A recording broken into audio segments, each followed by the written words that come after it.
All right, everyone. This is Lionel Rodriguez, game designer at Nifty Games.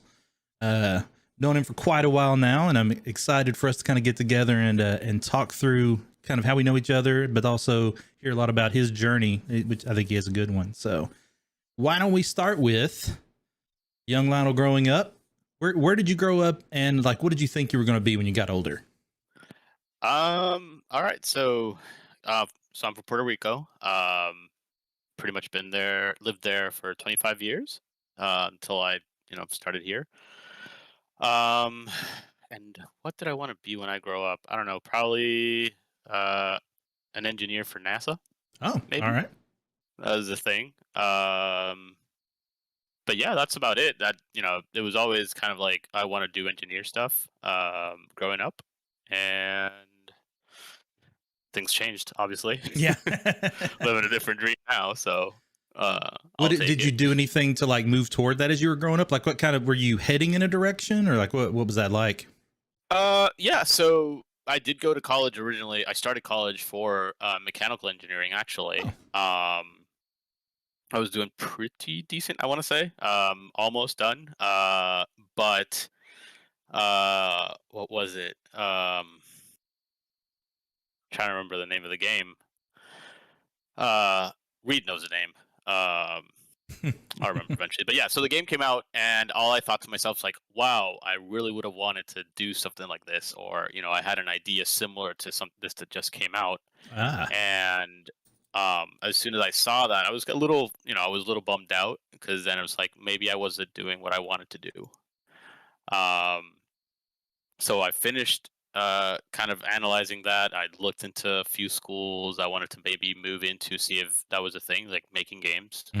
I'd never heard of it before, and that's kind of where Full Sail came along. Okay. And I dropped out on a Friday, and I enrolled at Full Sail on a Monday.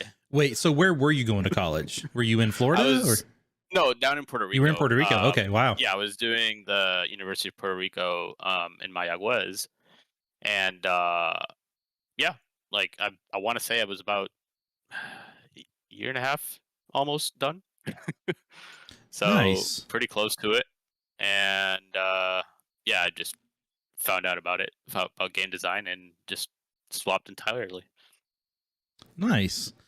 All right, so early on you figured out what your passion was and you got to pursue it. That's awesome. So now how though did you end on a Friday in Puerto Rico and then start on Monday in Orlando? Like that's a pretty tight window. It was because I was already kind of like on the fence of what I wanted to do. I was already like kind of out of it, I want to say. Mhm. And I started calling different colleges in New York, California, Full Sail, Texas. And Full Sail was the one that kind of sold me on the whole, we'll get you to where you want to be, and granted, how Full Sail works. If you put in the work, that's what you'll get out of it. And it does help that it was just 2 years. Yeah. So that kind of was one of those reasons that I'm like, all right, Full Sail's the one. I know what I want to do. I know what I want to go into. Just need to put in the work. So yeah, dropped out, passed whatever credits I did have that kind of were validated, and started right there and then. Nice. So when you came to Full Sail, was it because you came from engineering? Why design and not dev? What made you make that choice? Um, I don't know. I think I saw both curriculums, and design was definitely the one I felt more in tune. I want to say, like, Sure. I don't. It was like I saw all the classes. I'm like, yeah, I definitely want to do all this stuff. Like programming looked fantastic, and I know it's a whole different beast altogether. But design was the one that I just really, really wanted to do. Okay. No, that's cool. That makes sense to me. So what was it like when you got there? Because like now you go from I assume it was a traditional type university you were in before into something that's like 40 plus hours a week, super intense, get it done in 20 months. What were you prepared for that? Like that's a big change. I want to say I was a bit prepared just because I had done college. I'd been in college already, did my traditional classes and all that good stuff. So I already had an idea of what I could expect. Um, And coming here, knowing that it was going to be like intense month to month kind of classes, I was like, all right, so I just have to be there, and it's just to go to school. It's Right. no time for doing other stuff, no time for work. Um, you know, I was fortunate enough I didn't really have to. Um, so that played out really well for me. But yeah, it's one of those things. Like I feel like I was pretty prepared for it. Nice. So what was the experience like for you? Did you, like, when you came in, any notable moments that you think of, like through the first part of the degree? Did you acclimate to it well? Notable moments, a few. I mean, you know how Full Sail is. Like, you want to network and Oh all that yeah. good stuff. So you know, coming from a traditional college into Full Sail, I already had this notion of how to, maybe sit in front, try to find, the people that were kind of like wanting to pass the class.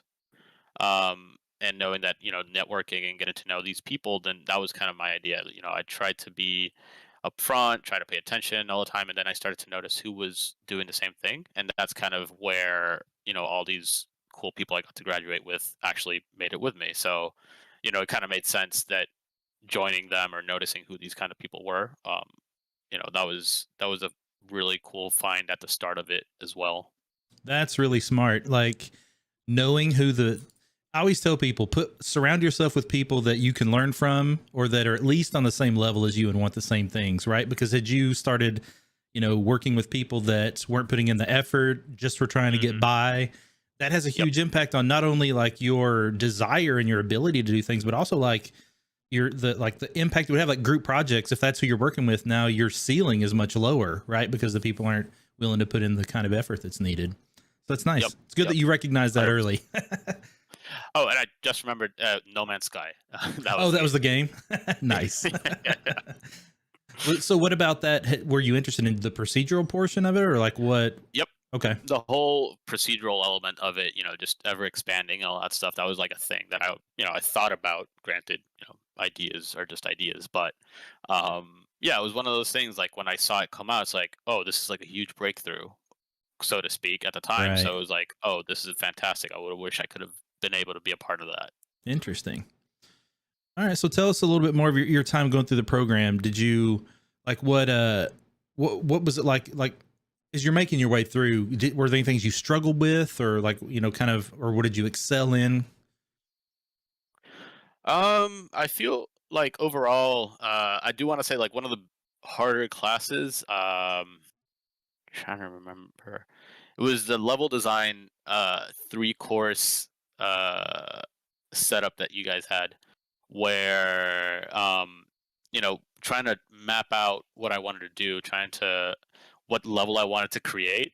It was very hard for me. I remember I think I got a 20.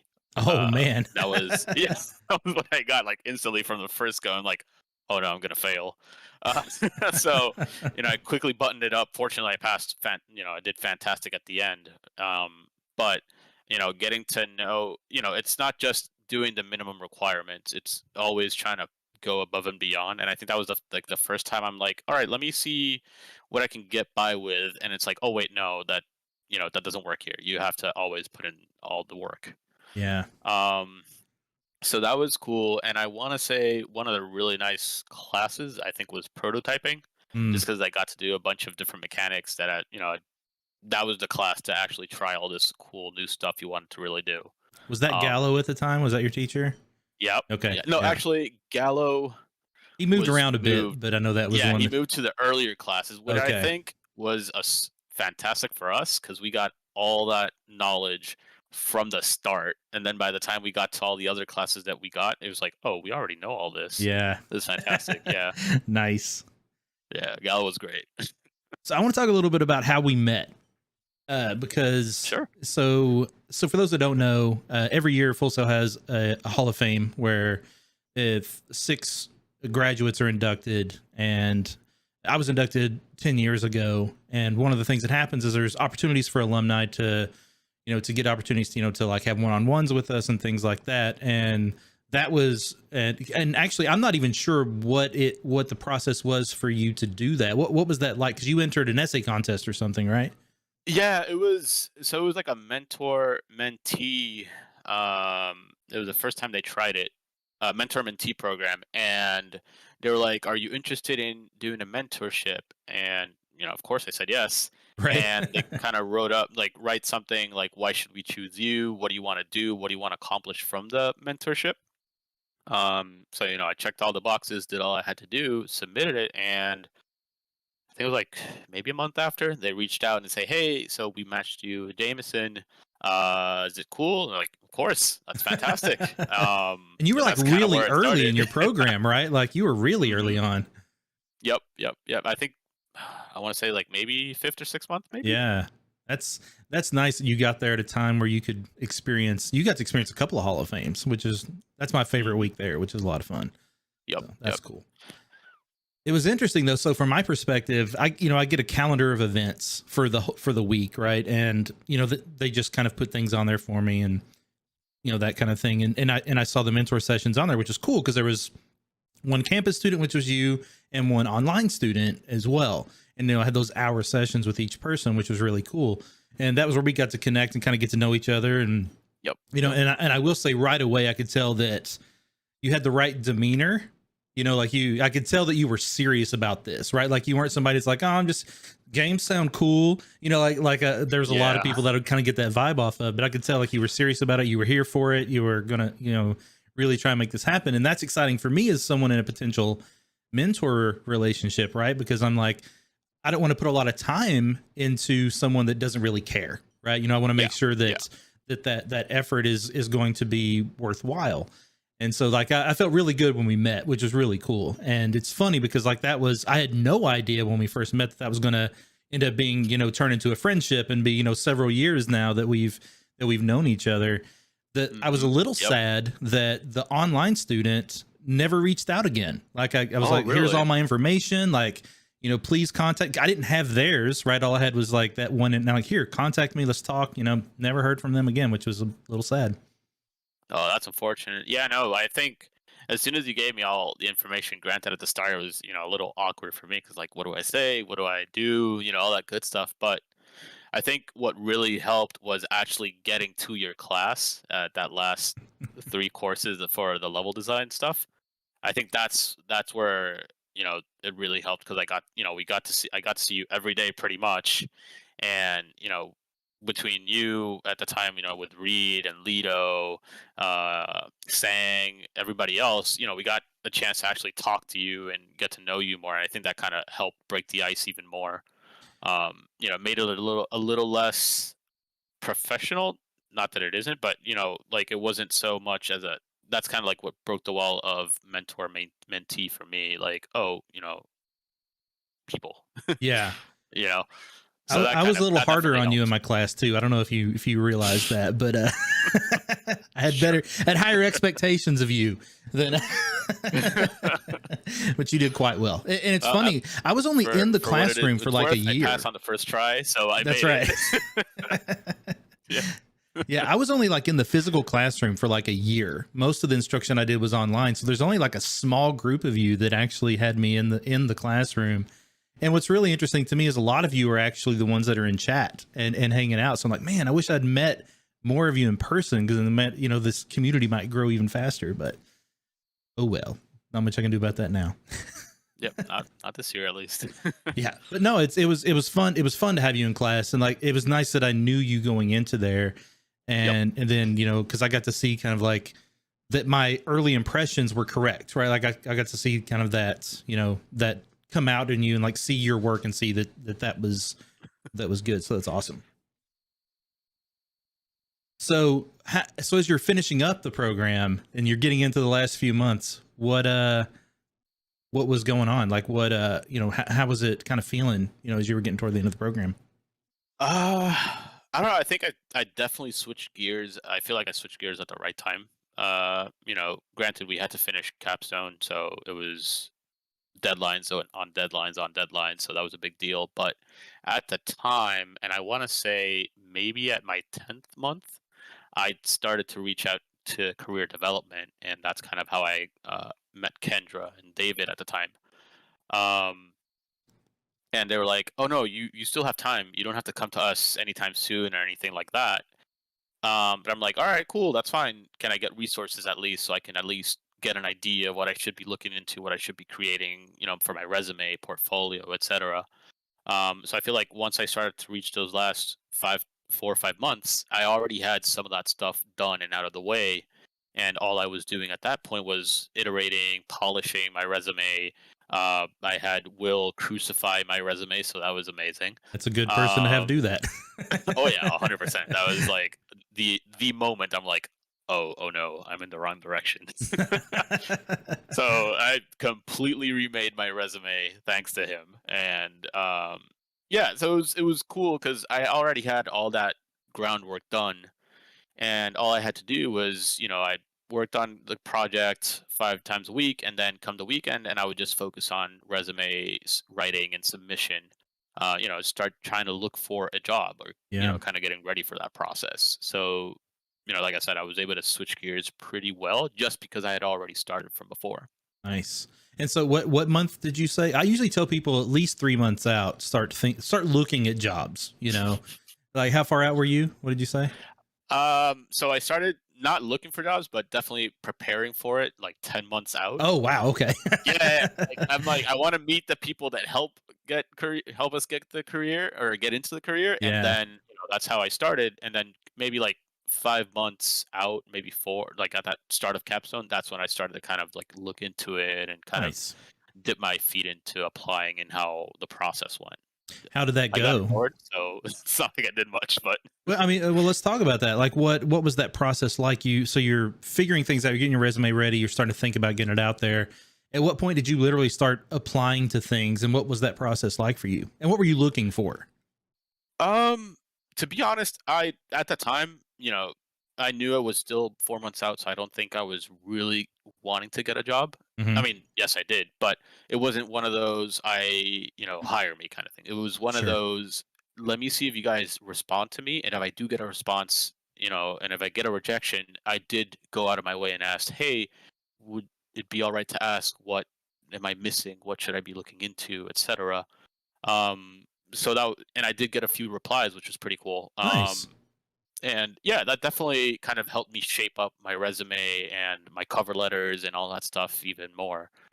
Um, so yeah, that was pretty cool. And granted, I had the Excel spreadsheet that they gave me, so it had like all the titles, all the studios I applied to, anybody who replied back, what I got. If I got any information from them, I'd add them into that list. So yeah, that was a nice process for sure. And what year are we talking about right now? 2018. Okay, yeah. So one of the reasons I was really excited to have you on is you're pretty new into the career, right? Like you've already done Yeah. some cool things, but I want to talk. I want to make sure we talk a bit about like what it's like to get into games now, right? Because it's there's a lot of differences between when I did it 20 years ago and even 5-6 years ago. So I just want to make sure that people have that opportunity to hear like here's what's really going on in the industry right now. Um, let's see. So 2018, I want to say I did have a bit of luck. Back when, so at the end, I want to say it was, so I graduated in June. I think it was either early June or May. EA was doing interviews on campus at Full Sail, and Kendra, she was getting a list of students to go interview with them and all that stuff. And um, I'll get it. There's something else about that, but I'll get to it after. Um, then she reached out to me and she's like, "Hey, so they're getting QA contracts. They're looking for students who want to, go work at EA. It's QA. It was $12. She told me the whole spiel. It was like $12 an hour. I don't know if you're interested. Do you want to go for it?" And I'm like, "Yep, sign me up. Put me in. Like, what do I need to be?" I didn't hesitate, and Yeah. I think, um, and the luck part comes in because somebody had said that they were going to interview, and then at the last moment they were like, "No, we're not going to interview." And that's when Kendra remembered, like, "Oh wait, Lionel," and that's when I got put into that list. Ah, okay. So I think that's also what I wanted to get back to eventually was, me starting that relationship 10 months out or 5 months out. that did definitely help me get on that list. So that's kind of that luck side where somebody just dropped out. But yeah, so I got the interview, and after that, so I went to EA a couple times. I interviewed for Madden Mobile. I interviewed for Madden Console, and last one was NBA Live Mobile, and that's when they picked me up to work for EA. Um, so I want to say that was maybe the third week of June. Sorry, where they said, "All right, we want to hire you," all that good stuff, and I'm like, "All right, hold on, I am graduating on the 28th. I get married on the 14th of July. I can start on the 23rd. I think I said, yeah, it was July 23rd. So it was like graduated, flew to Puerto Rico, got married, and then started working like right off the bat. Wow. I mean, at least that part worked out. Yeah. Like, Yeah, no, it definitely worked out. And I want to say, like, it's like really short notice, and everything like was back to back. But at the same time, Full Sail was like that. So I'm like, yeah, what's one more month of doing this kind of stuff? So yeah, that's kind of how it worked. I want to touch a little bit on networking, because while, you talked about Kendra, and for those that don't know, Full Sail has a career development program or department that helps, they bring in leads, they bring in companies to interview, the kind of things you're talking about. But like you and anyone that like makes those connections, right? Like you're essentially networking with them, so they remember you, they know what you're about. When they hear about leads, they know that you're good for them. That is really important. And Yep. and I think like that's the kind of mentality you always have to have, is anyone that you're working with, make those connections, make sure that they understand who you are and what you're looking for, because then you never know when an opportunity is going to come up and they might be able to throw it your way. Yeah, definitely. I think, and for at least for my case, I've never seen networking as a what can I get from you kind of thing. Like, if I say I met you at a convention, for example, or when we met at Full Sail. I knew you had done a lot of stuff in the industry. I knew you had all these years of experience, but I never really saw you as someone I wanted to say, "Hey, can you help me get a role?" I think I maybe have asked you once or twice to look at my resume, and granted, not that I don't feel like you could, but to me, making that relationship isn't just like, "What can I get for you professionally?" It's more of, "Who are you? What have you done? What do you aspire to keep doing?" And how's your life kind of thing. I try to make more of a actual meaningful relationship than a professional relationship. And I think that's also what kind of helped me land that spot as well. Because while I did do the work, I put in the work all the time, it was more of a, hey, so how was your weekend kind of stuff. Yeah. Yeah, I'm with you. That's something I preach a lot. Is that, the second you go into, especially a new communication with someone, and they get a whiff that you're just there for something, Yeah. it feels so bad, and like Yeah. it's so easy. Just make a connection. Like if you approach it like you're just trying to make a new friend, and you really think about it that way, because that's really what you should be doing. This isn't a Hmm. tactic. Like you should just be trying to make a friend, and Yep. then Yep. people will Yep. think of you as a friend. And when things come up, that they'll think of you. Like that's really all it boils down to. It's pretty simple, and people overcomplicate Mhm. it a lot. Oh, 100%. And, the really cool part about that, like it happened to me when I got the interview. I do it now. I've done it a couple times since I started in the industry. It's like, oh, I know just a person for this kind of role. Can I introduce you to them? And it's worked out. Yeah. For that same reason, it doesn't take much. It's just, yeah, just try to build a friendship over all the other stuff Yeah, first. definitely. So let's talk a little bit about your entrance into EA. So you get this new job. QA, was it a contract position or was it a full-time position up front?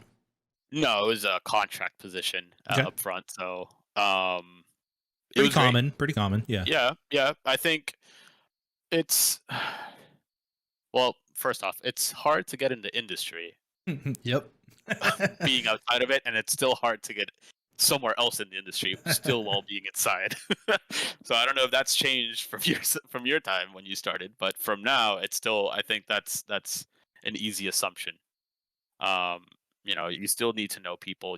I still feel like you have to be at the right time for it as well. Networking Um, never ends. Like that's something you should mhm. always be doing. Yep, yep, 100%. That's a thing. Um, but no, I started as QA.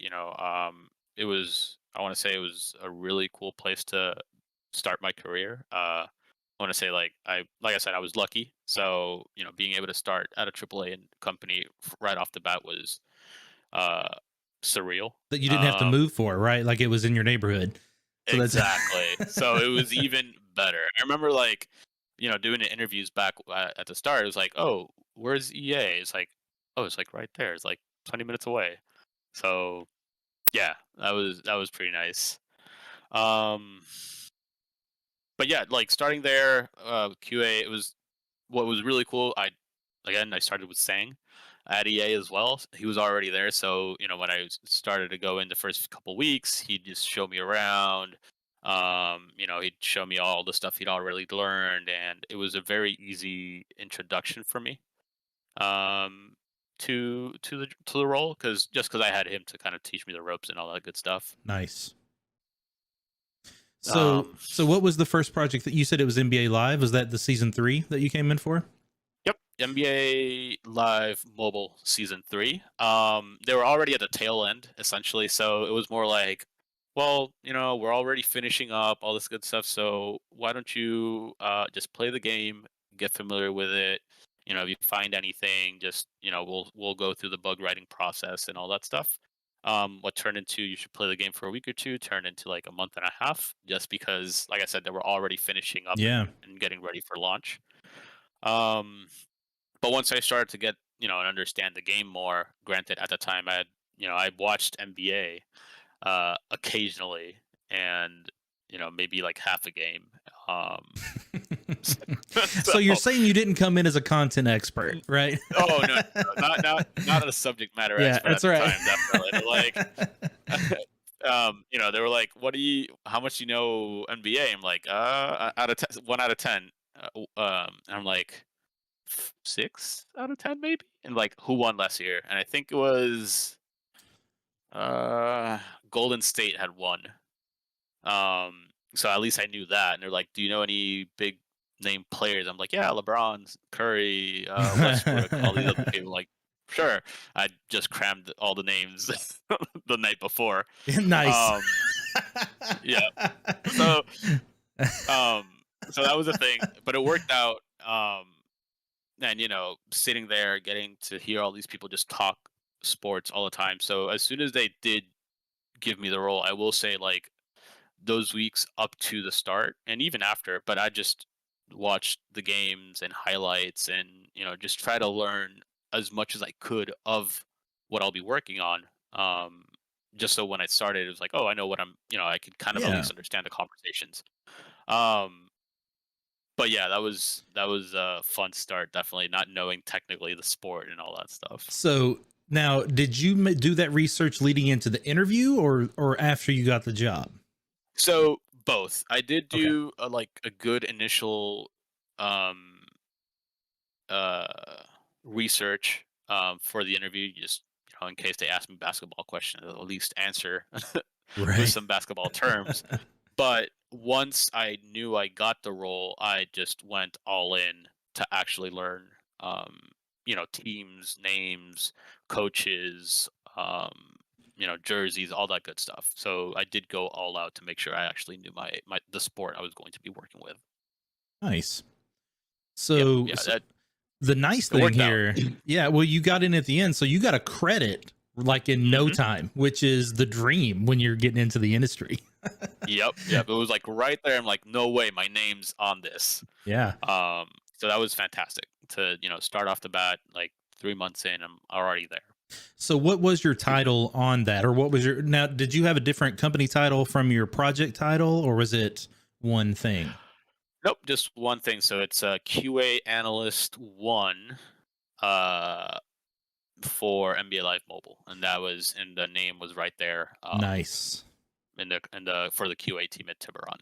So what does QA analyst mean? Is analyst something different? Like, is that a specific role, or how does that work there? So when it comes to QA, you get, it's an interesting thing. So because you have your testers, and they do all the tests, they run all the cases day in and day out, and they make sure everything's looking tip top. And then you get your analysts, which the concept behind it was to kind of analyze some of the features that were coming in, get familiar with them and share kind of what the designers and engineers wanted to do with the feature so that you could come to the tester and say, this is what's expected, this is how it should work, and this is how it shouldn't work. So it was like I want to say it's like the liaison kind of role. Okay. Or at least I did turn that into it. Because so I don't know if you know Christian Brandt. He was Full Sail grad as well, and he was the senior designer at the time, and I had met him at Full Sail. So when I got in, he was like 2 weeks into stand-ups, and suddenly he's there on the team. Like, wait, I know you. So when I told him, because I remember I went to speak to him one of the times that they brought a panel at Full Sail, and we just talked for about an hour. And then when I see him at EA, I'm like, oh yeah, I'm on your team too. And so the really cool part about it is, knowing that I'm from Full Sail, I did game design. He's our senior designer. He brought me along to some of the design creation processes, and he taught me a lot of stuff that I was able to bring to like the QA department. So all this, how does the feature work and all that stuff, I had the opportunity to actually get to know it a lot more, even Nice. starting out. That's networking again, right? Like Yep, having 100%. somebody, and that's part of it. Like you just made a connection with someone, you got to know them, then like something like, oh, I can help you out, right? Like that's a pretty common thing with game developers too. Like we want to help each other out, and we look for opportunities to do that. So that's really cool. I like that. Yeah. It was, it all led up to everything I did at Full Sail. I want to say led up to those moments, and yeah, it worked. Like I said, the effort you put in is, I want to say, I got out. Nice. So you're finishing up, and now you're moving into your first like full dev cycle on something. And did NBA Live have annual cycles? Is that Yeah. Okay. Yep. So So they do. That's kind of like the whole season 3, 4, and 5. And right. actually, I think today they got season 6 launched. But I didn't get credit on that. But it's still a yearly thing. That's something we still need to fix in this industry. Like if you worked on that, you should have some kind of credit on that. I'm just saying. I'm not. It's fine. I mean, I know. I'm happy I got 3, 4, and 5 because, granted, I got 3, and I want to say I didn't do a lot. So I guess trade off. I guess. But I know what you mean, because I've seen a lot of people that kind of say that as well. Like, oh, I put in 3 out of the 4 years of development, and I didn't get my name on the credits. Special thanks or additional design. Yeah, like that sucks. I've had that happen. Yep. It's not fun. So I know. Yeah, it's something that would be nice to have, or at least modify moving forward. Yeah, additional design is the worst. You're right, Will. So talk us through your first full cycle on the annual. So let's see. Game. So let's see. So my first full cycle, like I said, a lot of learning still. I got a chance to work with an awesome team in Romania. So they were at the time, they did all the QA. They had all of our QA analysts and all of our testers. So I came in at Tiburon to kind of bridge that communication gap and help them throughout that development process. And then during that time, so I got to work on all the new features. I'm trying to remember like a major one we had at the time. I think it was like real-time PvP, for example. Oh. That wasn't a thing that in the game yet. They had asynchronous PvP, and once they had the real-time one, like all the feature breakdowns and all that stuff that came in, they had the minimal playable content that was needed to get implemented. So I got to talk to the designers, the engineers. How was that going to be implemented? How did it look? What should we, as the testers and analysts and QA, expect?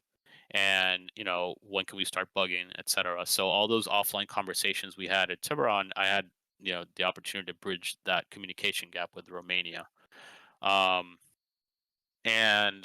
it was really nice, to say the least, because those guys are fantastic. They get stuff done like faster than you could actually finish the sentence. It's like, oh, I need this. And like, all right, we're done. It's like, all right, we're cool here.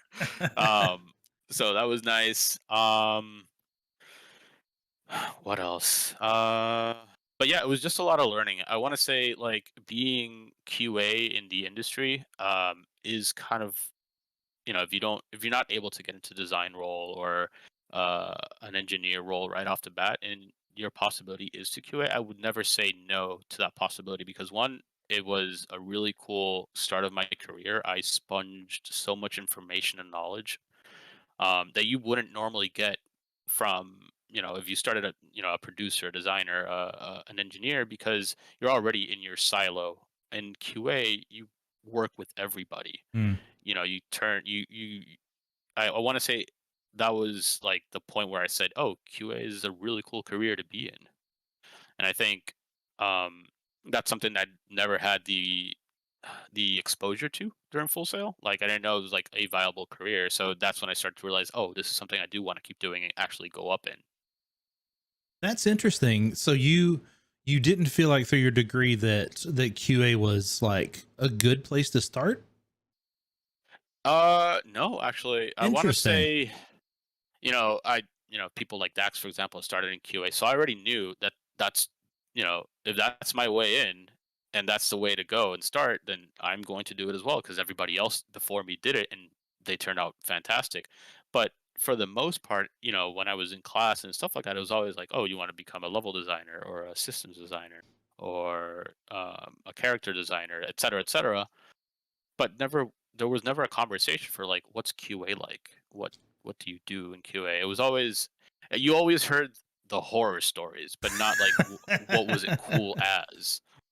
Yeah, it's like, oh, we're all crammed in a room and we're all like looking for bugs. At the end of the day, we upload them, et cetera, et cetera. And like, oh, okay, that sounds a little rough, but that's fine. Yeah, it's also it's unfortunate that the industry traditionally has considered QA to almost be like a second class citizen, and Hmm. and not truly part of development. And I I am I am someone who will pound the table for good QA because of how important it is and how integral those people are as part of development. Hmm. Because even just down to the simple, like, I build something in a particular way with a certain expectation. I can't always think of every single way that someone is going to experience something that I design. Right. And Yep. having someone to be like a checking board for that, and pushing back at me like, hey, I tried this and this broke everything. I'm like, oh, I didn't even think about that. Like that stuff is so important because everybody plays their games so differently, right? And Yep. we need to be prepared for that. And they're so important. And luckily, I think we're moving toward, and we're in a better place with people appreciating QA more and understanding their value. Yeah, 100%. I think like you said, they QA as a whole, I think there's still work to be done to kind of get that second class citizen in the industry stigma out. Um, but like I said, like I had the pleasure to work with some amazing people in Romania, and I've always told everybody who asked me like, "Oh, how do they do? How's the working with them?" It's like, if they had to say they had to cut one job, it was between me or somebody over there, like, cut me. Like, I do half. I can say like they do so much more than I do. Um, so it's one of those things like where you start realizing how important they are to the role, because Yeah. they're not just playing the game; they're auditing every single detail in the game. Yeah. They want to make sure that this is working as you. Is this how you wanted it to work? Yes or no? No. Then this is all the other stuff that could happen in this case. Yeah, and So. it's, if nothing else, it makes you as a designer or developer think critically about what they've presented to you, right? Because it's Mhm. like, oh yeah, no. Sometimes it's like, yeah, yeah, I know that was going to be a thing. This is actually okay. Let's let that one slide. But 90% of the time, we're like, damn, like I didn't think of that, or oh man, I didn't script that well enough, or that wasn't my intention. Like there's a lot of that, a lot of that. Yeah, 100%. And I think that's the thing. Like, um, me coming into design now from a QA career, it does help me when I start planning out things and designing things. Like, what about this? I think I should prepare for this kind of situation, etc. So, it's definitely one of those uh, bits of knowledge that it's always good to have. So was there anything along this your first full cycle on a game? What kind of stood out to you? What things were you like, oh, I didn't expect that, or I didn't realize this was going to be that hard, or even this part was super easy? Uh, I guess let's. So actually, one of the first things I want to say that were a little difficult is like how much planning and organization is necessary for a season release. Mm. Throughout the year we did, client updates and, like patches here and there, but once you're actually doing a full season rollover, that's a whole nother beast altogether. Like there's so many moving parts at the same time, working with the tech director, working with everybody in design, making sure like everything that for example, you want to move your inventory to the new season, but it's not compatible because it's old inventory, and now you're getting a whole bunch of new stuff and all that Oh stuff. Just man, planning for all that and organizing, uh, testing, making users over and over again to make sure that everything's working and passes over smoothly, and then suddenly figuring out you have to reset and retry over and over until we get it right. man, That was definitely a lot of work. sounds like it.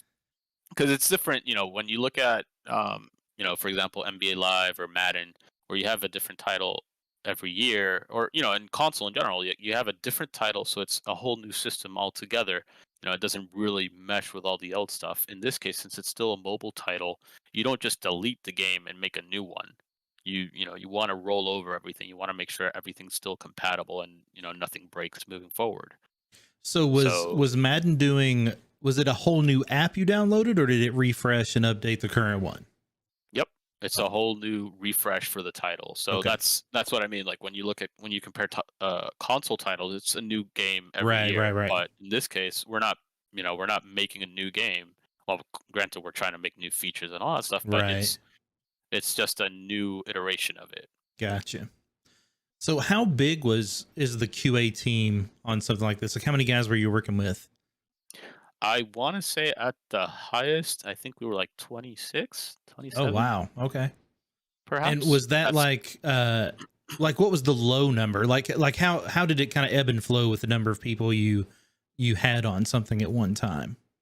I think when we were getting close to releases or launches, stuff like that, we did have the most, like 25, 20, Yeah. sorry, excuse me, give or take around that number. And I think when it was like not so much, people would get shifted around to different titles, and maybe we had 16, I want Okay. to say.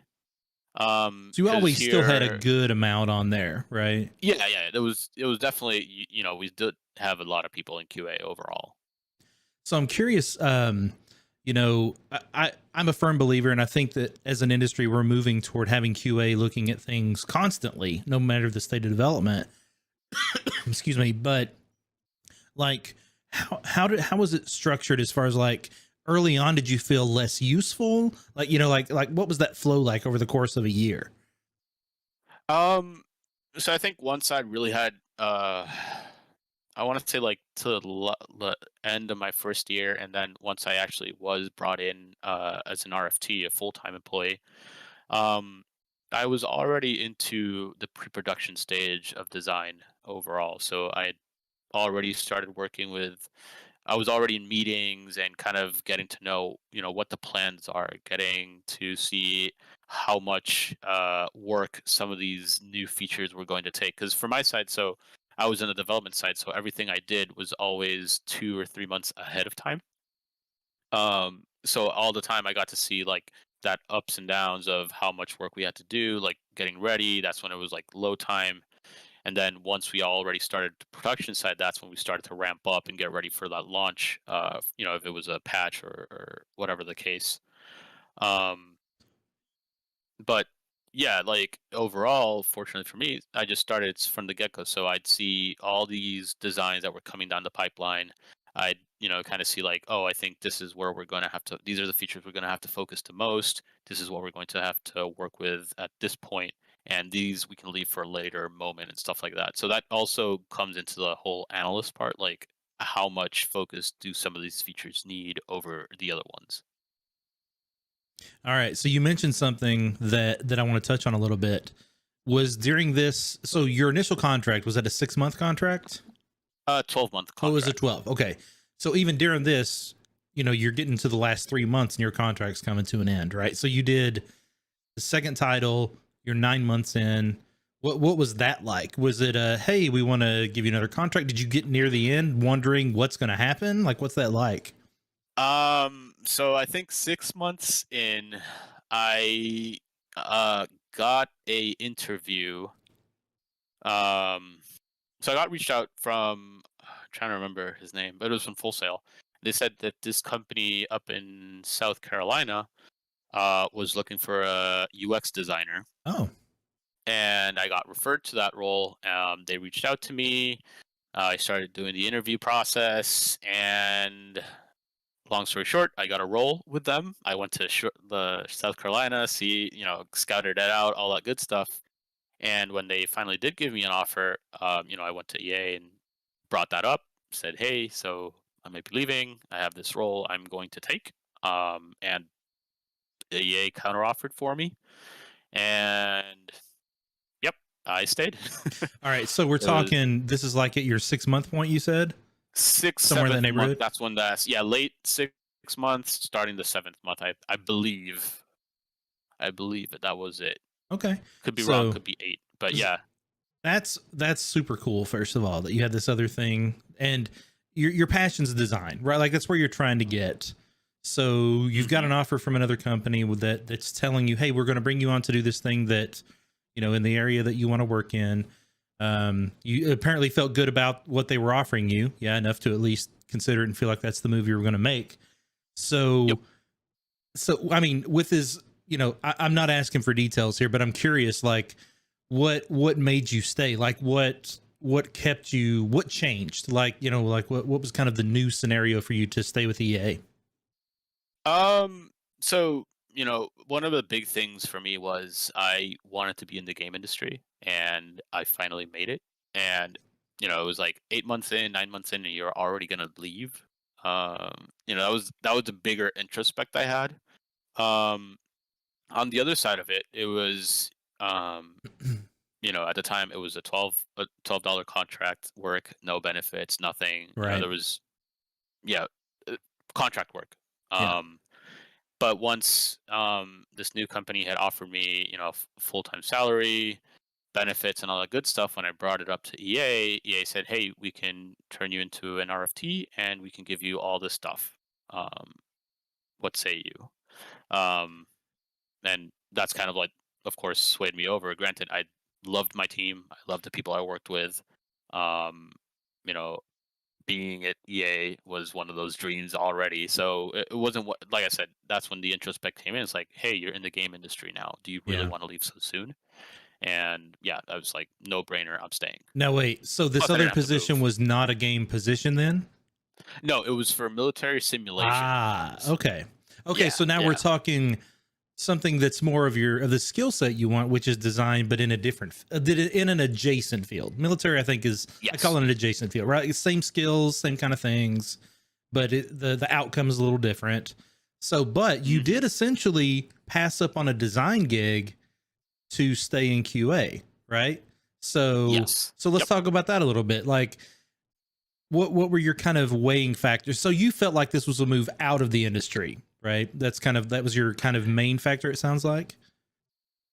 Yeah. So, granted, that was kind of like the last kind of mental hurdle I had to go through.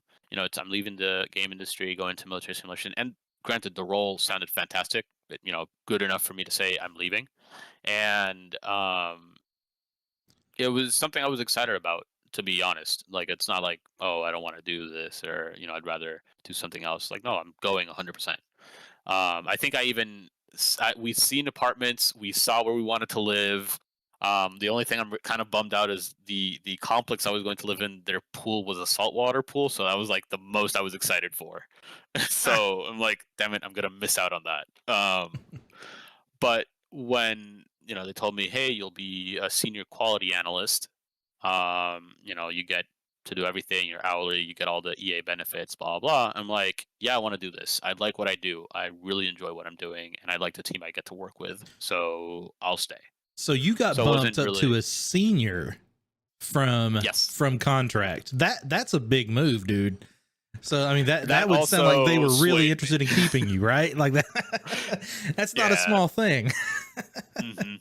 That definitely kind of swayed me to stay over just to say, oh, granted, it's depending on how you see it, but it was a senior role, like you said, and I'm like, I could definitely put that and flaunt that on my resume. I'm okay with Absolutely. it.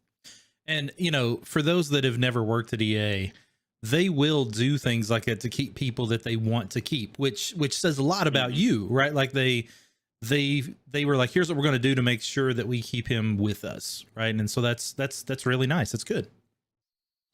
Yeah, no, like I said, I no complaints. Yeah. No complaints at all.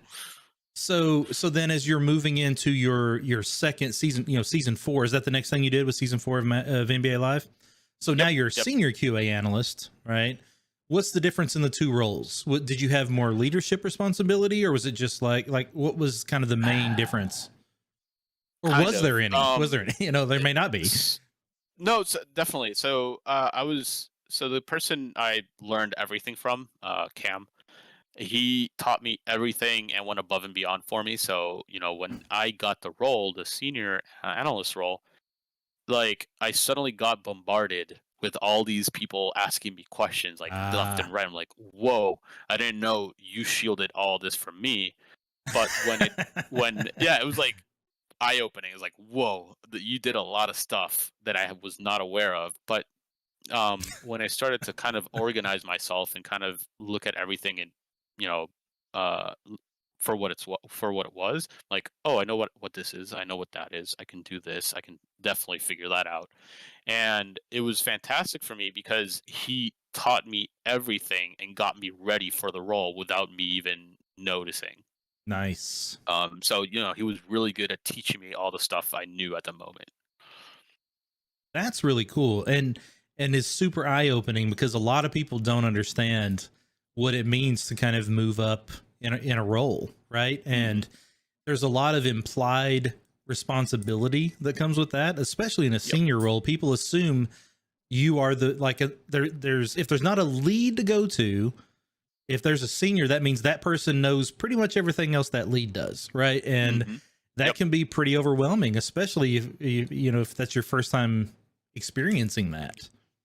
Yeah, it was definitely one of those like, oh, this is a lot. Like I really have to organize myself. I really have to do all this cool stuff to just make sure I'm on point at all times. Yeah.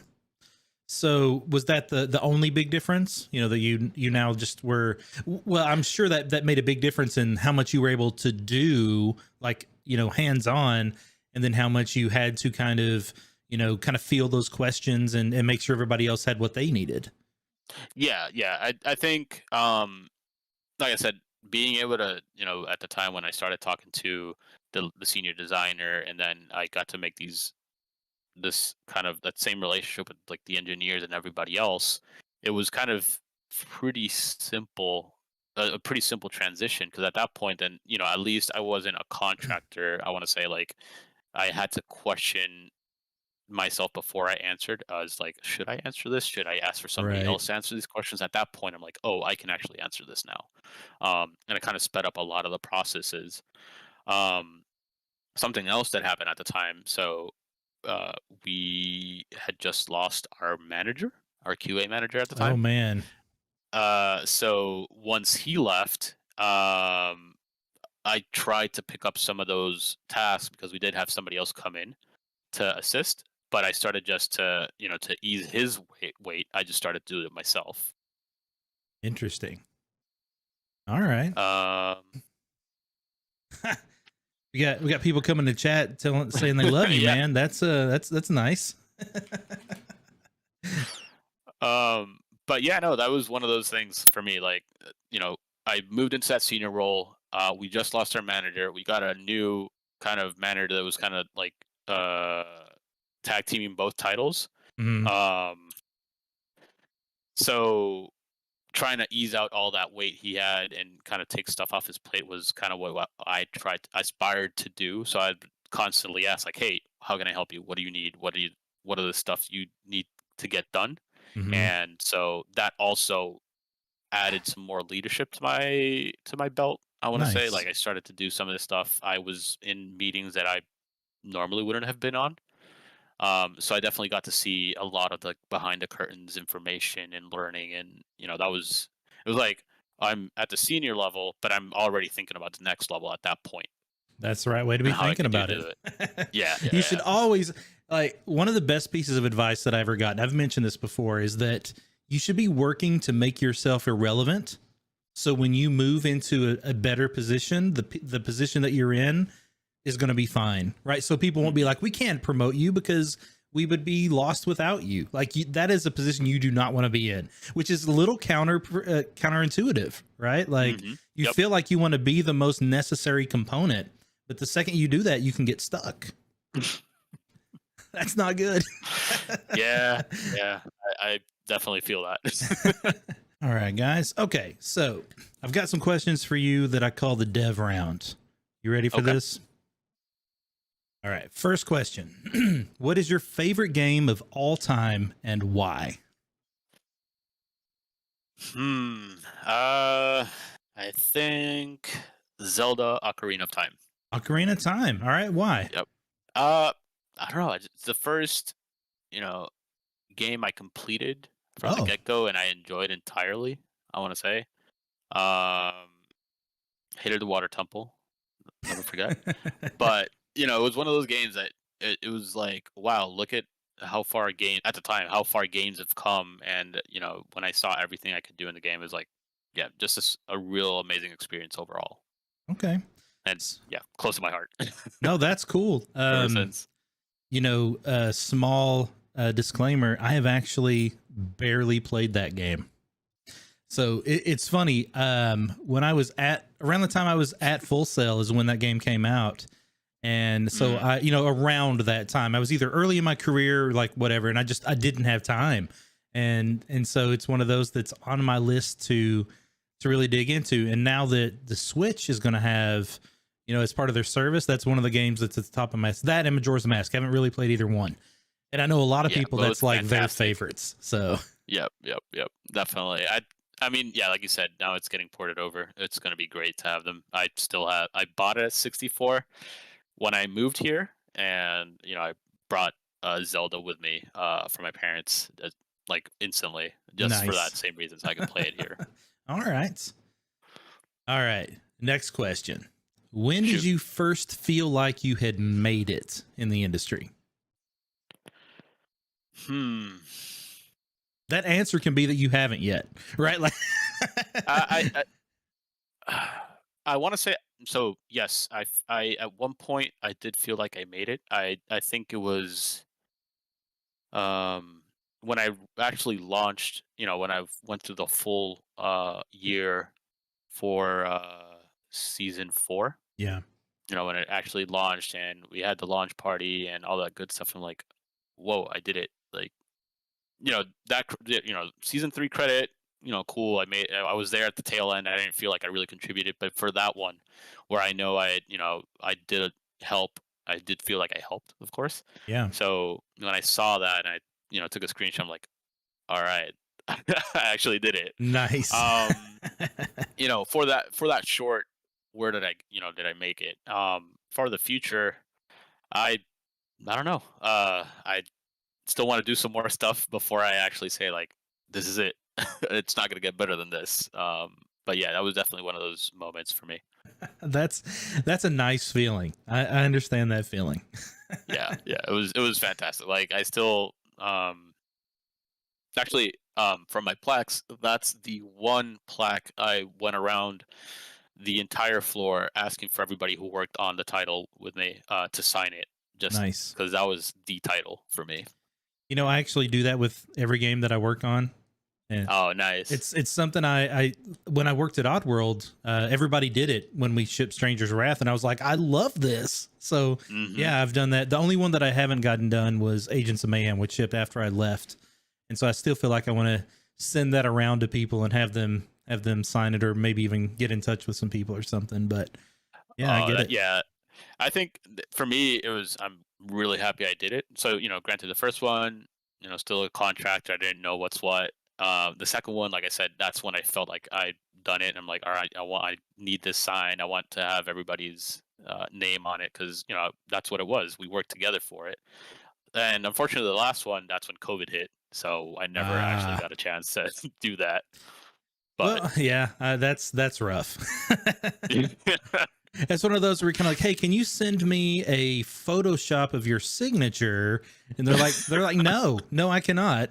Uh, yep, or just kind of like put some tape and try to right. copy paste it over. But yeah, and that's the thing too. Like when I look back at all the people that are on that signed that plaque, uh, a lot of those people I won't get a chance to work with them again. I mean, I hope a lot of them I do, but there's always that possibility. Everyone's Yeah, gone to new titles, other projects, and it's one of those cemented in time moments. definitely. I 100% agree with that. That Yep, said, though, yep. the industry is super tiny. Oh, So yeah. there's people I've worked with 3 different places. Like Oh, that that's that stuff amazing. happens. But Yep, yep. yeah, but I agree with you. The odds of that happening are much lower. Like it's Hmm. so yeah, man, that's tough. I like it though. Yep, yep. All right. What advice would you give to someone who's looking for their first job in the industry? Um, hmm. So definitely, use every resource at your disposal. So never stop iterating on your resume and your cover letter at this first start, um, and get to a point where you're happy with it. Where you say, I'm not afraid of tossing this out there, and this is what I want. Um, Second, I would definitely say if you see somebody on LinkedIn, Facebook, that you feel like he or she is a person that you could go to and talk to, at least break the ice and say, hey, so I saw you were at this role. I would really love to start getting into the industry, but I wanted to ask you for any advice or any points, etc. Start that conversation.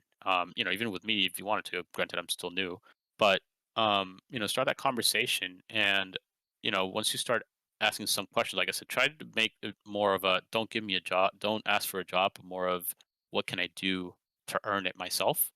And more often than not, they'll see it's going to get to a point that where they might say, hey, send me your resume, let me see it, let me take a look at it, what can we fix, and blah blah. And that's how you start getting more feedback for it. And then third, look for roles that you feel you can do, and tailor your cover letter. Like now, at this point, you have a nice cover letter, you have a resume, and you can start tailoring those cover letters for that role. You want to sell yourself on those cover letters. You want to tell them, like, without bragging, you want to tell them, I am the person you guys would like to have on your team because I am going to be the hardest worker in the room, et cetera, et cetera. There's stuff that your resume is not going to tell you that's what the cover letter's for. And I think, adding some professionalism to it, but with you know, cues of what the company is, what their game has. Like even today, a good friend of mine showed me a cover letter. I'm like, oh, I didn't think of all this stuff you wrote on yours. I should definitely take this for myself. Um, so yeah, I think that's one of those things. Like, start reaching out to some of those people. You could even use Twitter. Is a fantastic tool. A lot of like developers are on Twitter, and you can kind of see what they write, what they don't write, and maybe they write something that's witty or funny. You can comment on it, and maybe you can even eventually like PM them directly and say, "Hey, so I wanted to ask you a couple of questions. If you ever have some time, would that be okay?" Just tossing that out there, just like that, and more often than not, you get people that actually answer. Um, and I think that's the way to do it. Like, just make those small connections, and then who knows? Maybe they're in a like, for example, where I am now, Nifty. If there's a QA tester role, and I've already known you, and we can talk, and we actually have a normal relationship for it. Up to that point, I could say, hey, yeah, you should definitely apply, see how it goes, and let's talk about it. Let's see what you liked, what you didn't like. If you got feedback, let's talk about it as well. I love that. Um, yeah, it's It's long-winded, I know, but it's not like a cut and dry process, unfortunately. Like I said before, getting into the industry is hard. Getting another role in the industry is still just as hard. It's one of those things like, yeah. It gets easier. The more experience you have, the easier it gets, which is nice. Yeah, maybe I'll get there. You'll get there. You're probably Yeah, closer than yeah. you think. And I want to touch on one thing you said. Like, one thing people don't necessarily realize or believe about this industry is it's very friendly. Like, it's not a cutthroat industry. Developers tend to want to share knowledge. They want Yep. to learn from each other. Like, most people are cool with having conversations with just about anybody. And Mhm. it's really nice. I've pretty sure never felt like that when I asked somebody something, I was never like looked down on. Nothing like that. Everybody was always like, "Oh, you are looking for information. I have information. I'm gonna help you out." Like, literally, that's what it Yep. boils down to most of the time. Obviously, people get busy; they don't have time, things like that. But in Mhm. general, especially if you're like at a GDC or some kind of conference and you're meeting people, like if people are hanging out and talking, they're ready to talk. GDC. Yeah, about GDC, have yet to to one, and the first one I was actually going, I had tickets, I had everything, and COVID happened, and there goes my Oh my GDC man, chance that's for now. rough. That's rough. Yeah, yeah, Yeah. So so wait, close. I think I actually did not go to that GDC. No, I did not go. It got canceled, right? Yeah, it Yeah. got canceled I was supposed to be at after that all. one as well. That was going to be one of the first ones I'd been to in a while. I think I'd gone to the one prior, but yeah, I was ready to go. Had everything. Then nah. Like, Yep, yep. online wasn't quite the same. Yeah, yeah. That's why I'm like, oh, it's fine. I'll wait till I can actually get there. Yeah. I'll just watch videos in the vault. I mean, there's a lot of value there too. Yeah, But yeah, yeah. that for sure. It's I don't say it well, jokingly, but yeah, it's definitely one of those places. Like if you have downtime, I'd highly suggest just watching a video or two in the vault, just get some knowledge. There's a lot of free stuff there too. GDCvault.com. Like, there's Mhm. a lot of free and cool stuff there, especially some of the older talks and Yep, a lot of good yep, stuff. yep. All right, one more random question. This is the most random one of the bunch, and then we'll get back to talking specifics about your career. If you were born in 1870, what kind of job or career do you think that you would have had? Woodworker. What? All right, why? Like, what kind of wood? What are you talking about here? I don't know. Probably building stuff. Like a carpenter, or Yep, like, carpenter okay. probably. I would definitely go for that.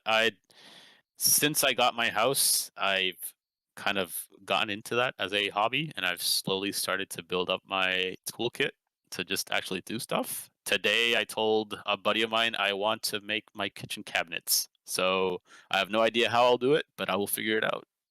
Man, so Um, from scratch, you're going to build your cabinets. I'm going to try. Listen, if you're going to take on that endeavor, it's a do or do not situation, right?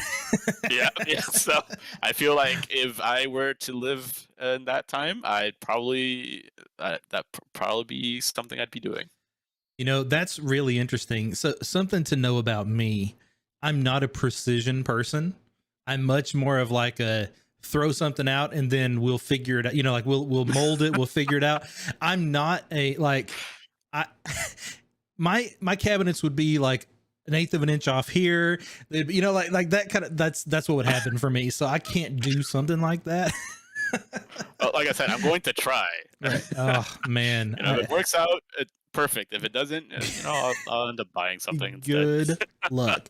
I I'm sure for me it's a big part of it is ADHD and not being able to like focus, and because I very much like fire and forget on a lot of things. Mhm. But man, that's a scary thought to me. All right, so let's jump back into career. You finished up season All 4. right. Did you move Yep. right into season 5 from there? Yep. Yeah. Mobile is all back to back. Okay. So we buttoned up season 4.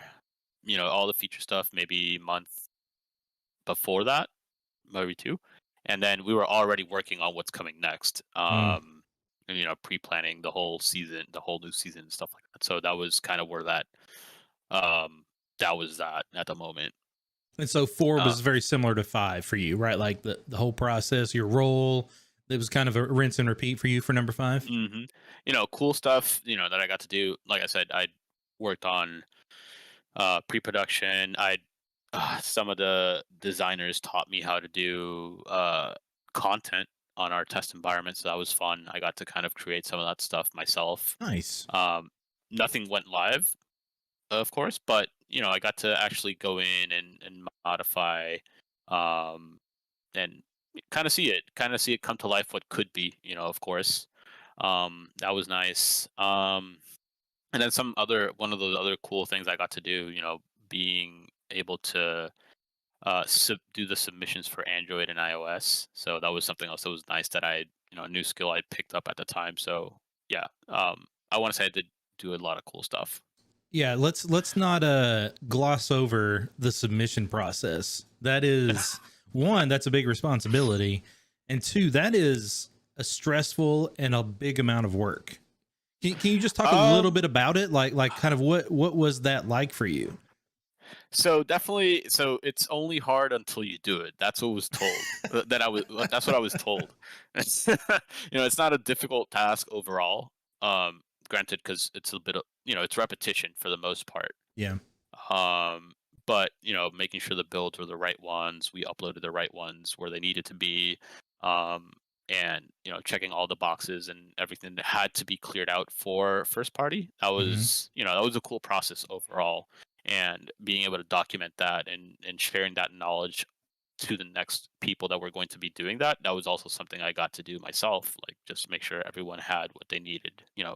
I think when I started, I wanted to make sure that I was the bridge of information, and at that point, um, where I wanted to make sure I shared all the information I myself had, for everybody else to know. I didn't like, if the situation were to happen that I left, I wasn't going to leave a crater.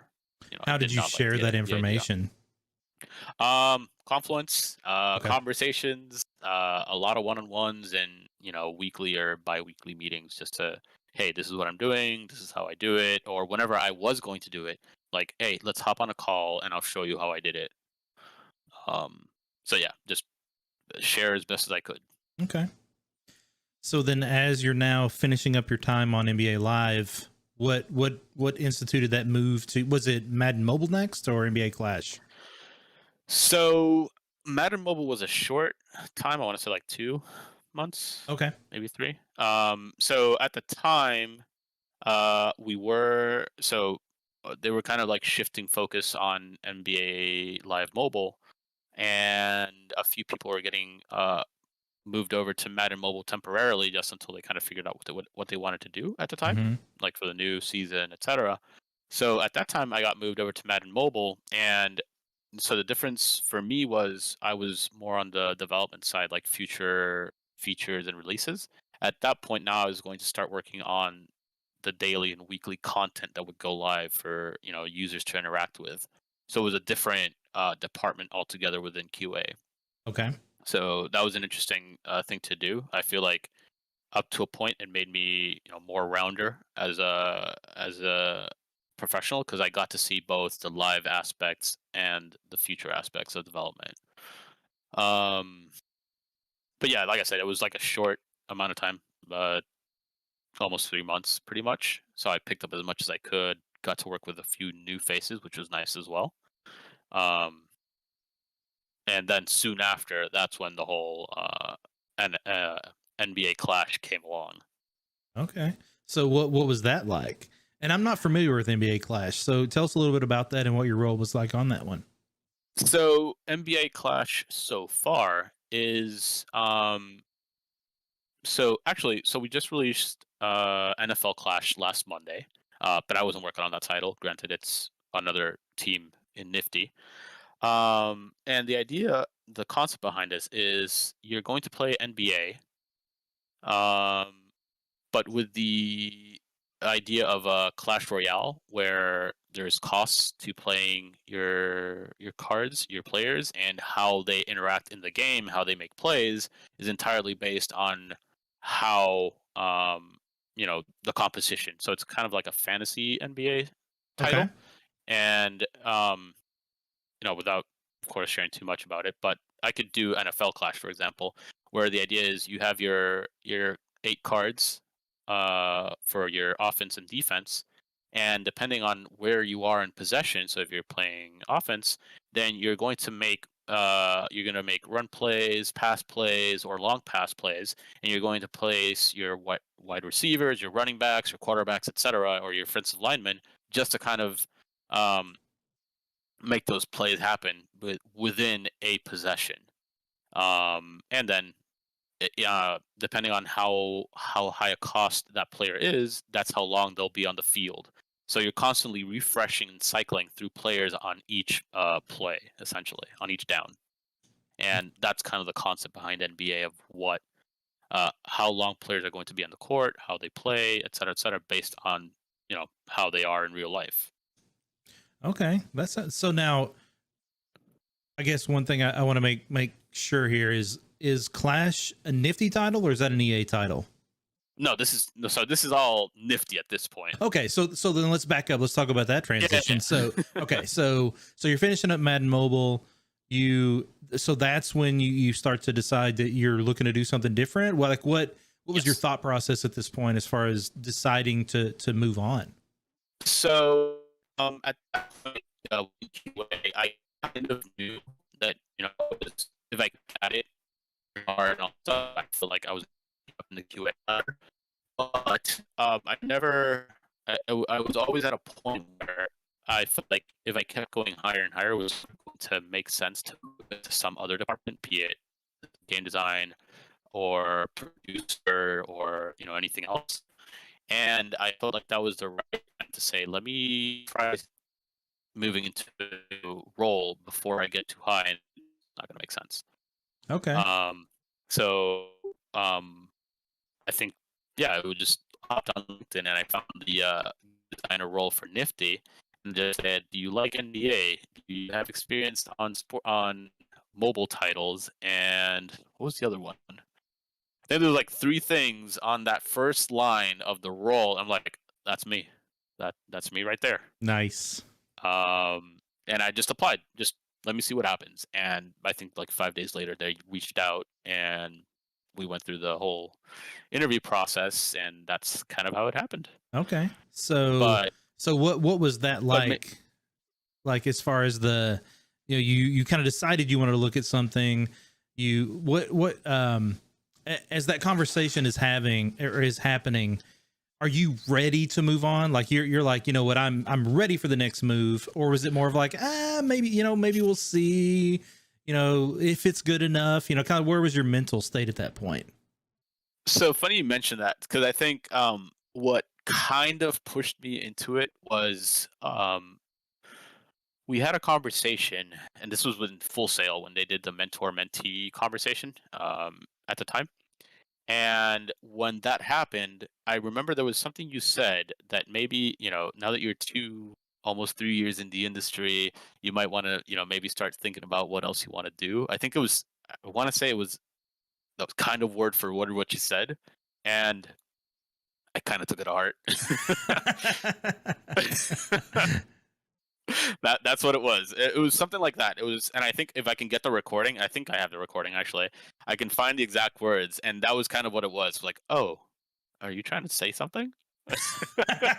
Is it this time? Okay. Was I talking to you specifically? Like, yeah. Okay. That's funny. So that happened. I guess that stuck with me subconsciously. And then at the time, when I was getting moved over to Madden Mobile, the team was kind of already kind of breaking up, and some people were doing other stuff or moving over to other projects. And I think that's kind of where it dawned to me, like, everyone's doing their thing. They want to do their stuff now. Maybe I should do the same. Try something new or different. And, when I found that role, I, applied and saw how it went. And, the more I got to know the team, the people, the project, I was, more and more interested. Granted, it was still an NBA title, and they asked me, "Are you not tired of NBA yet?" And I think for me, knowing that I was moving out of QA and into a design role per se, that was Mhm. kind of like I know the sport, I know the kind of title this could be, so it's not going to be a hard enough, daunting transition for me. All right. Yeah, because originally if I wanted to move to another role, I wanted to keep it within the same title, just because it's less of a learning curve, so to speak. You worry less about some things. And I got that same opportunity with Nifty now. Okay. So was there like a specific thing that made you decide that that was the right place for you to go to? Specific? No, not in particular. Like I said, a lot of people were already hopping off NBA Live Mobile at the time. Hmm. I want to say COVID kind of, when you're in the office, it's very different than when you're working on Zoom every day. Yeah. You know, you, with when you have friends, granted, you don't lose that connection, but it's different. You don't feel as attached as you used to. If that makes sense. Yeah, Which sucks definitely. Yeah. because yeah, it wasn't something I wanted to happen, but it happens. Now, is Nifty a local company or are you fully remote? Like what's your Yep. situation there? Yeah, it's fully remote. So I technically my office is in Chicago, Okay. but they did not get the office because the office lease just yeah, same situation, COVID. So they still have their main office in California, and some of the core team is in California. So most of the time, we get to work Pacific times. Yep. But yeah, it's still like fully remote at the moment for me. Now, at the moment, does that mean that's going to change? They are so. I mean, as much as you can say, like, I'm not asking you for anything you can't talk about, right? Like, Oh no, yeah, no, it's fine. It's so the idea of it was eventually I'd have to relocate mhm. if, but granted, it's if I want to. Oh, okay. But at the moment, there's no planning on opening a Chicago office just yet, just because of how we're standing right now. Hmm. Um, but yeah, that's something I'll get to reevaluate maybe 6 months to a year from now. Okay. Yeah. So does that mean it might be a California move now? Like who knows, right? Yeah, not sure. I don't think it is because, granted, so the idea for them was to have both studios. Ah, okay. Yeah. So I think once everything is back to normal, then What's that? Chicago. Yeah, exactly. Whatever that means. Then we'll move over. How big is Nifty general like employee wise? Is it 100 people, 200, 30? Less than 100. Yeah. I don't know the exact number, but I know for my team, trying to think of a number, but maybe like 38, 40. Okay. That's a decent Yeah. sized team, especially for something mobile. That's not bad. Yep. I think for me, coming from EA, that's kind of like from the team that we had at Tiburon, that was kind of the team size, give or take. Okay. So now So it's similar. let's talk about what you actually do day to day now, because your role, you're now doing design, you were doing QA before. Mhm. What is your day to day like? Like what kind of things are you doing? So let's see. So one of the cool things I got to work with just from the get go was making events. So some of those, if you played Arch Arrow or Clash Royale, there's weekly and daily events that you kind of go to. Right. So that's some of the stuff I got to work with from the get go and write the design for it, work with an engineer and an artist to kind of implement it all together and get a final product that went live. So that was really cool. Now, at this moment, so can I? Yeah, I guess I can talk about it. Yeah, definitely don't Player talk art. about anything you Oh can't. no, no, Like, yeah, I'm not looking for nothing. Yeah, that. just trying to think about it. But yeah, it's just working on player art, player cards. Okay. Yeah, player cards altogether. What that means, what they do, all that good stuff. And so Um, do you have like an ownership of a feature, or is there like kind of, you know, a lot of people don't truly understand what a designer does, right? Like, especially when you first get a role, sometimes it's, hey, I've got a lead above me that's kind of like giving me a small piece that, I own, or it could be, I have like a little more freedom as far as like what this ends up being, like kind of, if you can talk a little bit about kind of where, what your kind of impact is on the game itself.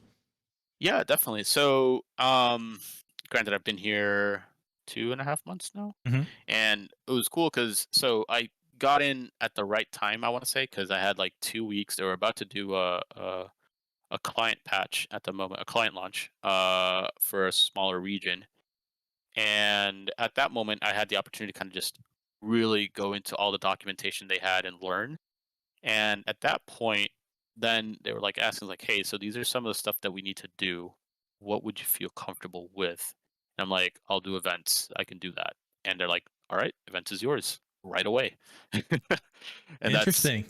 yeah, it was like that from the get-go. And I just started to write some of the design docs for events and, how they should be, the variations and all that stuff. And then I got a chance to pick which one we could actually build, for that um, first release, and just fleshed it out entirely. And then that's when they created the pod for the artist and the engineer with me. And we just, this is how it should be. And the engineer would build it up. And it's like, how does this look? It's like, all right, let's modify these parts here and there.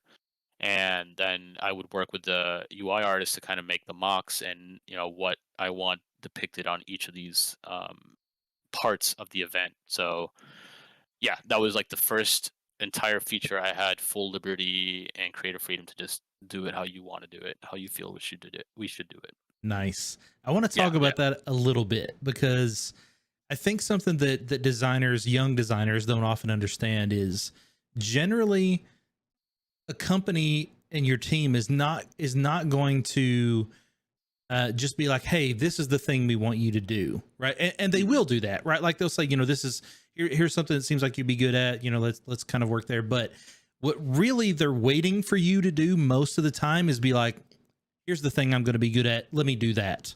And Yep. like, Yep. and when you do that, you almost always get to work on that, right? As long as it Hmm. makes sense, because the truth is, what designers need to do is own something. And as a Hmm. team, we're looking for designers to take something, to run with it, to be the vision behind it, and be that guy that or gal that takes over and kind of shepherds that thing into something cool.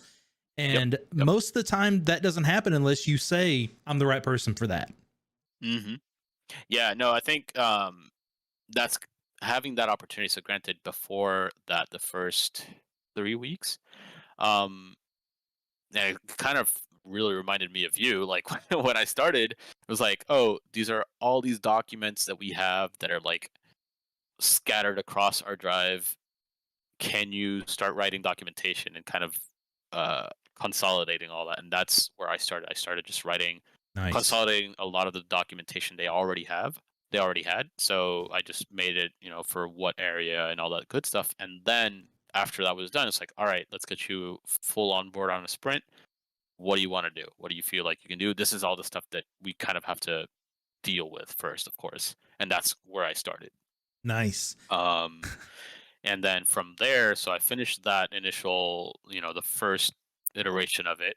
And so we put that where we have that on the back burner for now. And now, like I said, now it's player cards. How do they look? How do they feel?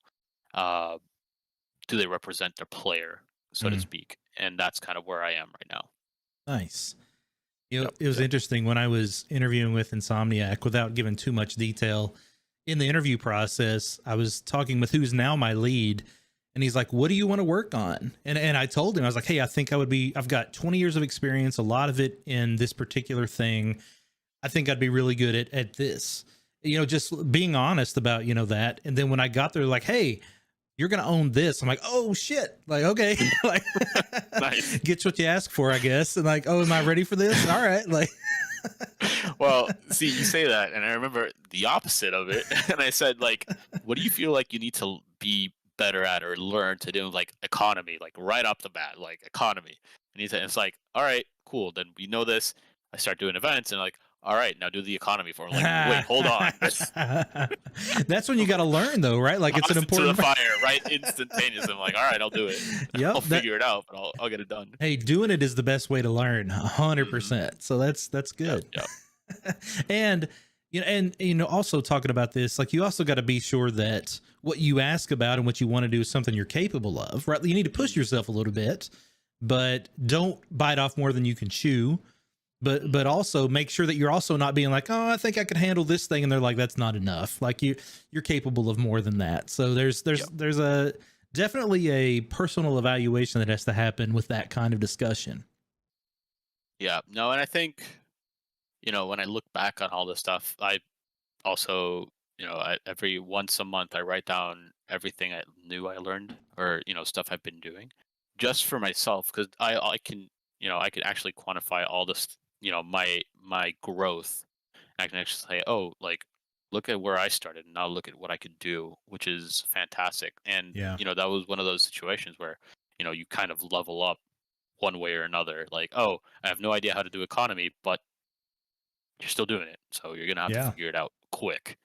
And one thing that's really cool, we haven't had to do overtime, no late nights and Nice. all that stuff. So you learn, and they're always, like you said, everyone's there to teach if they're given the opportunity. So I got to that, when that happened, I got to talk to some of the live ops guys, like, hey, so I've never done economy, but since you want me to do it, what are some do's and don'ts? What can you share with me? And they just shared all this knowledge and documentation they already had. It's like, oh, I get it now.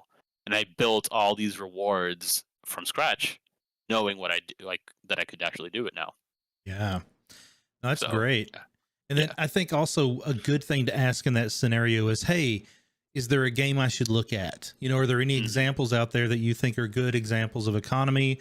What is it you like about them and not like, just like when you're networking with someone, talking about a particular part of your field with someone, they want to share that information with you, like you mentioned, right? They're like, Hmm. here's what I think is a good economy. Here's an example. Here's why I think it's good.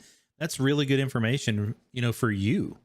Yeah, yeah, yeah, And one yeah. thing I want to mention in general for people that are in these kind of scenarios is, especially now that we're in a Zoom world for game development, it's I record everything. I record every conversation I have with someone, and I'll obviously I'll let them know I'm recording it, that kind of thing, but being able to go back and reference those things is super helpful, and like that kind of information is very valuable. Yeah, definitely for me, like, most of, not all of our meetings are recorded as well. So, and we have them all in a central location. So whenever I need something, Nice. I just go find it, and it's like, oh, that's what I had to do. There we go. Granted, and of course, a pen and and paper, but yeah, Yeah. No, I love that. always helps. So you're like 2-3 months into your new job, right? Yep. So do you guys have a launch date? I mean, or I don't know about your current project, or if you can even say anything about that yet. Uh, I don't Definitely think don't it's say anything you public yet. shouldn't. Yeah, yeah, yeah. Just I think it's public. It might not be. To err on the side of caution. Yes. Yeah, nice. No, that's cool. But But you're moving toward a goal right now, right? Like you kind yeah, of we have are. something that you're pushing toward. It's not like a, hey, we're kind of roughing something out. We're not sure how it's going to go. You're driving toward a delivery date right now. Yes, yes, and everything from where I can share is everything's looking good. That's awesome. So That's yeah, great. I think we'll be on time. Nice.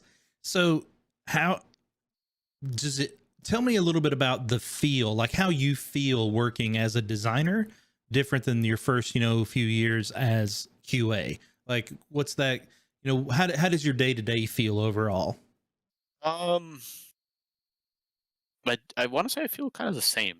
Okay. That's Granted, fine. different tasks, of course. Hmm. But I want to feel like, for me at least, in QA and now in design, I've really been like hands on. Let me get my work done as quick as possible. Give myself some breathing room all the time. So I definitely carried that over. And then when I do find myself with downtime, I do try to do things that are not from my role. I want Hmm. to say, um, if I want to work on Jira, make dashboards, make stuff that might help the team overall, or myself, our workflows, then that's something I definitely look into once I have some downtime.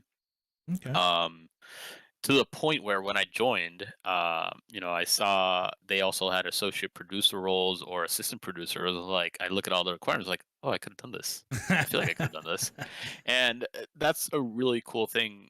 A cool realization for me was, like I said at the beginning, like when I started as QA, I sponged up so much information from all the different departments that I do feel that I could, up to an extent, uh, move into other roles if I really wanted to. I feel, granted, I don't think I'm all that, granted, and I don't compare myself to people who actually do it professionally, of course. But like I said, like I feel like I have a broad enough concept of what the role might partake. And it was one of those things like, oh, that's interesting, and maybe I could try that at some point. But at this point, I'm like, I'm happy where I am now. It was definitely the right move. Um, because like I said, I was always going to keep going up in my career and looking to the side, like, what if I had actually tried it? And now I scratched that itch. And I'm like, oh, this is, it's great. I can live with this decision. Nice. That's great. So at the end of a day, of a work day, what makes you feel like you had a good day? Um, hmm. It's kind of a double-edged sword for me because if I get my work done, I'm like, yes, I did it. I'm accomplished. I'm done. I don't have to do anything. And then it's What like, does oh, that but what mean? do Is I that do like a next? task list? There's like a Yeah. checklist of So things. Okay. so for my my sprint tasks, for example, I finished everything I had for that week, on a Wednesday, and I'm like, all right, what do I do Thursday and Friday, kind of thing. But at the same time, and that makes me feel accomplished. But at the same time, knowing that I did my part for the day and I look forward to what's coming up tomorrow. That's also for me very a good feeling of accomplishment as well. For some reason, it's like, oh, like I get to move on to the next part of this kind of thing. So I'm on track. I'm doing what I have to do. Nice. That's good. Yeah, yeah. But I'd say, like, overall, on the other side of it, like the biggest thing for me, accomplishment wise, it was, when I finished the events, that first feature I had done, and it's like, Hmm. it's live, it's working. Yeah. It's actually doing what it's supposed to do. It's fantastic. So that was, I want to say that was the accomplishment portion for me. So tell me a little bit about, you did that. You now have an opportunity to see people experience that in the wild, right? Or no, actually, that you haven't shipped that part yet. So for what it is the game isn't live. It Okay. is in we do have like smaller testing Okay. regions, Gotcha. and that's kind of what we're doing, and we're testing all these metrics, want to make sure that it's responding well or not, and what we want to modify, of course. So that's kind of where we are at this stage. Okay. That's good. That's kind of where I was thinking. So what is that moment like for you when you see something that someone likes or that someone hates? Like, how do you kind of decipher that, and what do you do with that information? um so for me, making various iterations of these events was for that same purpose, so I can actually see which ones people were more geared towards, which ones people didn't complete, or et cetera, like all that information. um and seeing, I want to say, like, for example, the completion rate for one of them, which was pretty good, in my eyes at least. Hmm. Actually seeing people complete um the event was like, oh, actually people played through it, they actually enjoyed it enough to finish what I made. Nice. That's a big So that deal. was, yeah, exactly, it was like, I did that and they played it great. So that was kind of what it was for me. um but granted, we just went out with this, so we still have some more. So um since they're all based on a different timeline, so one's 1 week, the other's the next week, etc. Now that we've been, I think, 3 weeks out for that part, then we want to see like actual metrics on how they compared and all that stuff. Okay. Nice. All right. So we've got like 10 minutes left. All So right. I want to take an opportunity, one, to ask you, is there anything you want to tell us about? Anything you're working on? How people, if people want to get in touch with you, what's a good way to do that? Tell us a little bit about that. Yeah, definitely. LinkedIn is definitely a good way to reach out to me.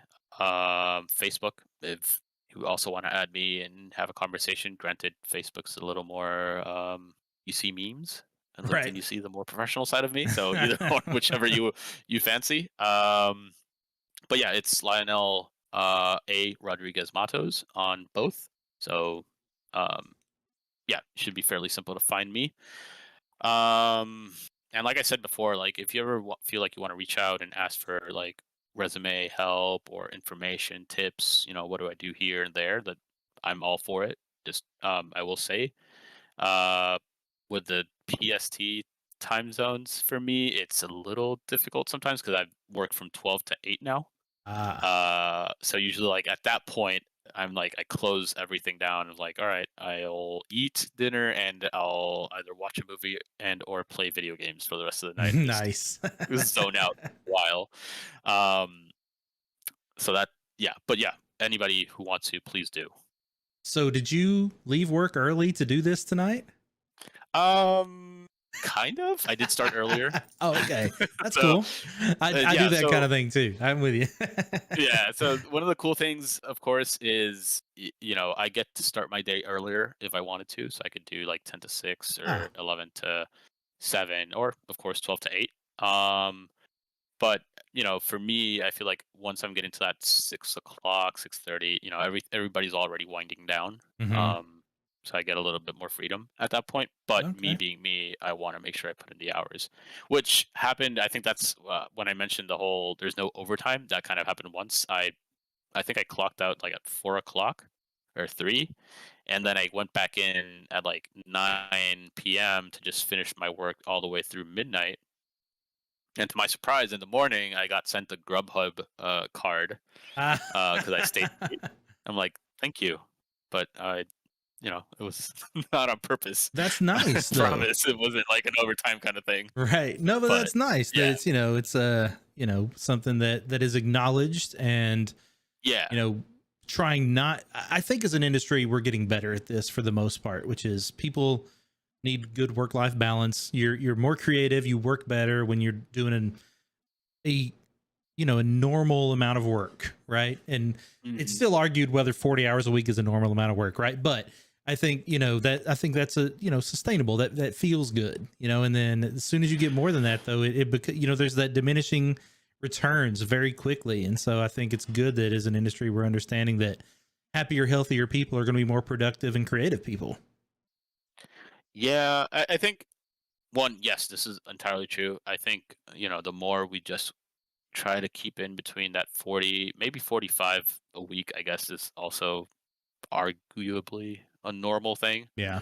Maybe that 30-minute. Well, back when you were in the office, 30 minutes before you started and 30 minutes after, so you don't get that rush hour traffic. That was kind Sure. of like what I did. Yeah. But yeah, I think it's been since EA, now here at Nifty, they've been getting better and better at trying to accommodate work-life balance better, overall. Um, but I will say, like, sometimes, like I said, like, oh, I really want to get this knocked out at 2 in the morning because now I feel like I could actually get it done. Yeah. That happens. That's a thing. And Um, that's an interesting point, because like if you want to work on something a little more because you're in a flow, or because you just want to put the extra time in because you care about that thing, that's very, very different than crunch. I don't think about that yeah. as crunch. I think about that hmm as a hmm choice. And that's an important distinction, because if it's okay for me to work some extra time if I'm passionate about it and I care about it and that's something that I want to do, right? But the expectation of crunch is a very, very different vibe. Yeah, yeah, exactly. And I think even today I was joking about that. Well, joking, but I was having this conversation with friends of mine, and I was like, "Oh yeah, I remember I'd work on a 25th at a breakfast while having breakfast while on vacation." That happened. Don't do that. That I No, don't agree with. but Take your vacation. no, exactly. It happened. It was one of Right. those. Granted, I was a contractor at the time. I need to everybody know I am dedicated. So that happened, There and is it a paid little bit of off, that. fortunately. Yeah. But it's not the normal. What I'm trying to say is not the normal thing. It sometimes things happen, especially in video games. Like somebody found an exploit the least favorable moment. I think Apex had an exploit like a few months ago, and everyone worked over the weekend. Yeah. And that it's one of those rare occasions that Right. that happens. But it's it is what it is. I also kind of had this knowledge about it. Coming into knowing I wanted to go into the game industry. There's not one true recipe to make games, and Yeah. unfortunately, until we find that, some of this stuff is going to happen. Yeah, I think it ultimately boils down to what the uh the the vision of the company is with this, right? Like Hmm. if the standard practice is, look, you're not working overtime. Hmm. You're budgeting for 40 hours of work a week. These are the milestones you're trying to hit, that kind of stuff.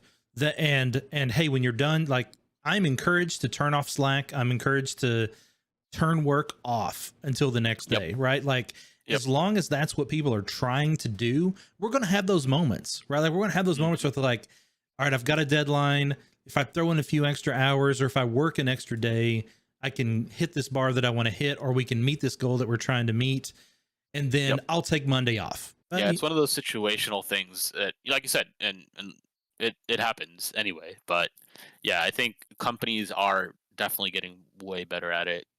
And I think this also comes to the producers. We're getting more and more producers that really know their stuff and Yep. really know how to balance out everybody's plate really well. So, yeah, props to them. Yeah, I think the process is getting better with, at least what I've seen as a trend is people working with the developer to, like, hey, what is the workload that you feel you can handle?